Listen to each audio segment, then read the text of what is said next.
وباعتبار أن الزميل السفير السعودي قال بعض الشعر سأختتم ببعض الشعر، وأنا أعتذر من المترجمين لأنهم لن يستطيعوا ترجمة ما سأقول. الشعر يقول: أوليس يكفينا العراق وبؤسه لنسلم الفيحاء للزعران؟ من باع للشيطان نخل عراقنا هو من يبيع الشام اليوم للجرذان. لولا الخيانة من قبائل يعرب ما كانت الغربان في بغداد. لا تنتظر من ضمير العرب قعقعة، هذا الضمير بذبح الشام منشغل.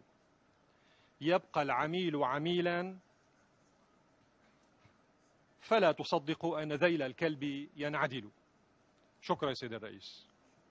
سيد الرئيس، وين تروح؟ من عدنا الوهابية، وين تروح؟ من عدنا الوهابية، وين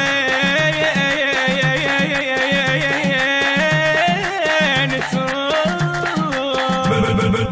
من عدنا الوهابية. واطلب للظلم